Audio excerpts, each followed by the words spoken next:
I compliment the Honorable Finance Minister. 8 years she's steered the Indian economy in the right direction, and there have been so many challenges. There have been wars in the world, there have been COVID pandemic, there have been so many other global uncertainties, geopolitics, and in spite of all that, India's economy is one of the fastest growing and amongst the large economies of the world, and from the 5th largest to the 3rd largest is only a short distance away. I have been in government, and while we have done many things in the past, we must also reflect that the slogan earlier used to be Garibi Hatao, Roti Kapda Makan. The slogan, while we do look after our poor and the underprivileged, we also talk of an aspirational India, a Viksit Bharat by 2047. And I think that should be the theme on which we can meet the aspirations of our large number of people, and especially since we are one of the youngest population-wise in terms of demographics, the youngest nation in the world.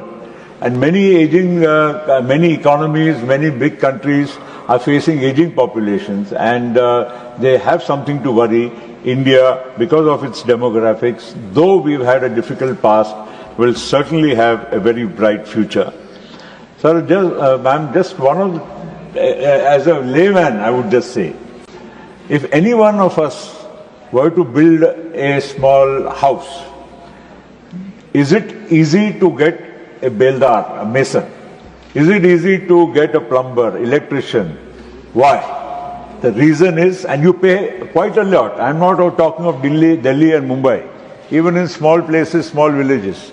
The reason is there are not that many people available because of the shortage, and people are charging very high rates for these specialized jobs. So I would say that skill development has paid off. People should understand that unemployment and getting a job in a factory versus self-employment is also a very big area where this government has succeeded in skilling millions and millions of young people, both boys and girls, and to be able to stand on their own feet. I think that itself, there was a time when there was a big joke going on कि पकोड़ा बेच के भी कोई अपना जीवन गुजार सकता है.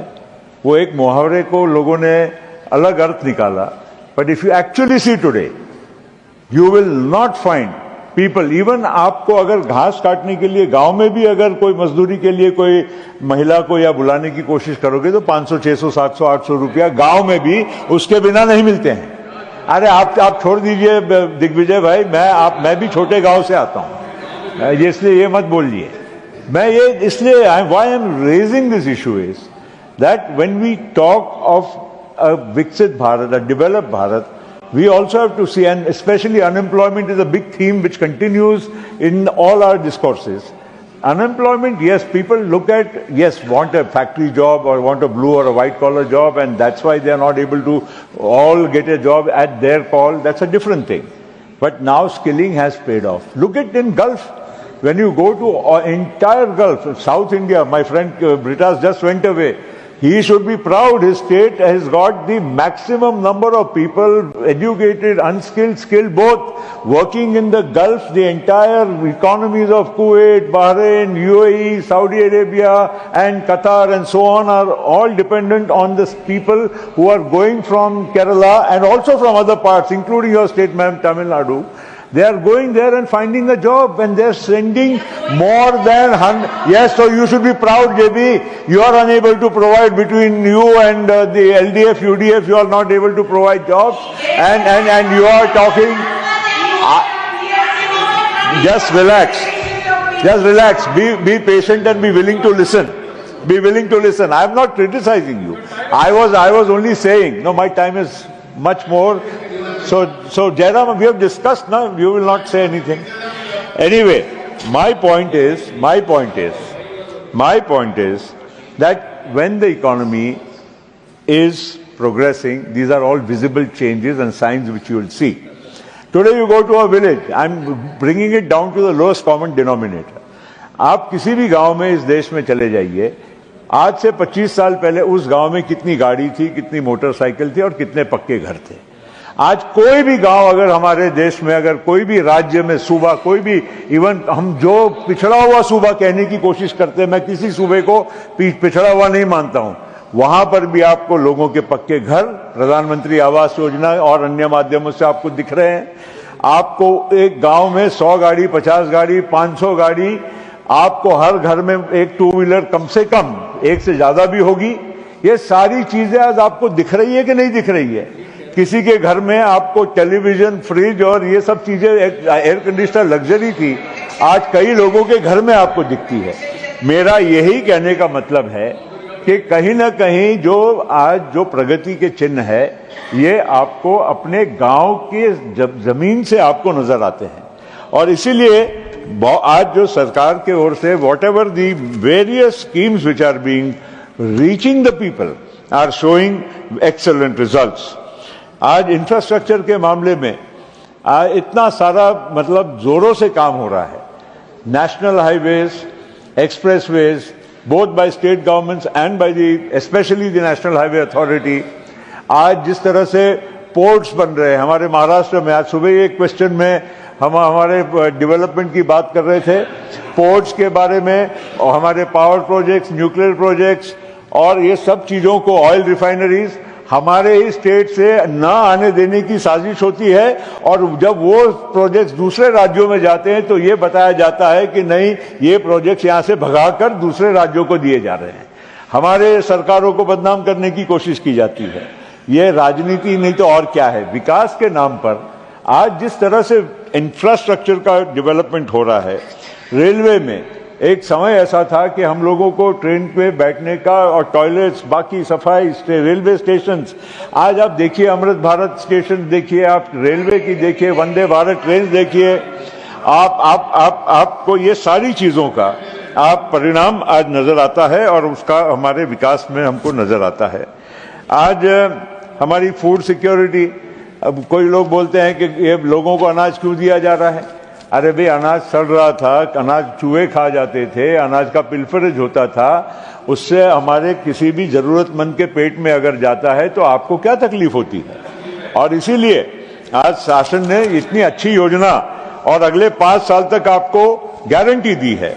आज एनर्जी सिक्योरिटी, आज हमारी, आप देखिए कि जिस तरह से हमारा रिन्यूएबल एनर्जी का प्रोग्राम, विश्व में कोई भी ऐसा देश नहीं होगा कि जहां पर सोलर, विंड, हमारा हाइड्रो पावर और खास करके अभी न्यूक्लियर पावर, ये सारे पर इतना ज्यादा फोकस देकर पर्यावरण को बचाने का काम ये हमारे देश में जिस तरह से तेजी से हो रहा है, ये बहुत सराहनीय है।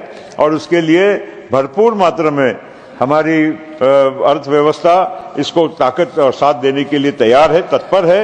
ये बहुत बड़ी बात है। मैं आपको अभी थोड़ा बहुत फाइनेंस मिनिस्टर महोदया, अभी टैरिफ्स की बहुत बात होती है। यूनाइटेड स्टेट्स में नई सरकार आने के बाद हम लोगों पर उसका क्या परिणाम होगा, निश्चित I am very confident that our government will be able to negotiate very effectively and also take effective measures to protect the interest of the Indian industry as well as the exports which take place from India. But let me also tell you that today India, in spite of all the fears that people are saying, it won't be founded. The reason is India is a net exporter to the US. We have a trade surplus with the US, unlike some other countries where we have a trade deficit. And therefore, there are 4 or 5 focus areas which counter duties will not be any kind of detriment to India. We export mostly pharma, we export textiles, we export IT, we export agri-commodities. All these, if you look at it in totality, are not going to be in the reverse, especially in terms of tariff, going to hurt India. Even automobiles. There would hardly be an automobile which will be imported from the United States to India.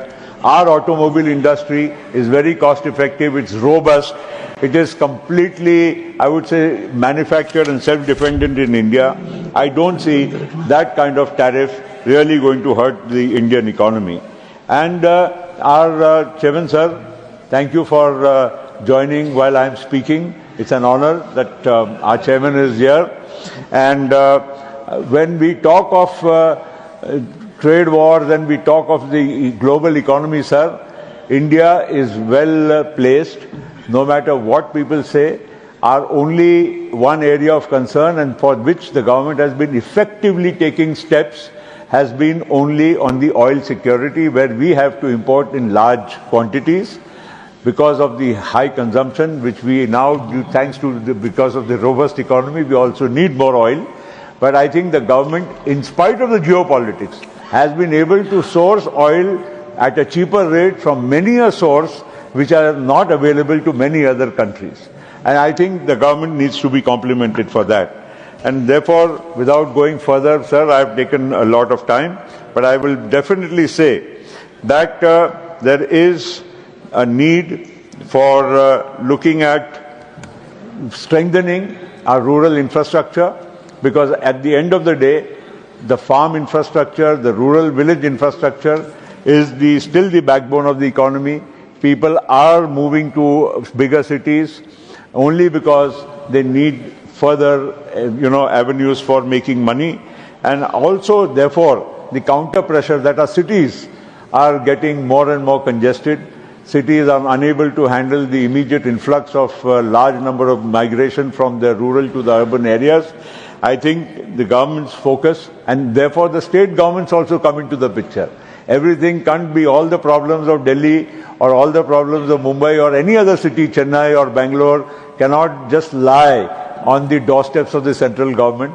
I think the states also will be needed to participate in that journey. And therefore, I must compliment once again the Finance Minister for steering India in a very efficient and a robust manner. And as we all are very happy and proud that we are the 5th largest economy, we will soon be the 3rd largest economy and no more be called a developing nation. We shall become a developed nation by 2047. Thank you, sir.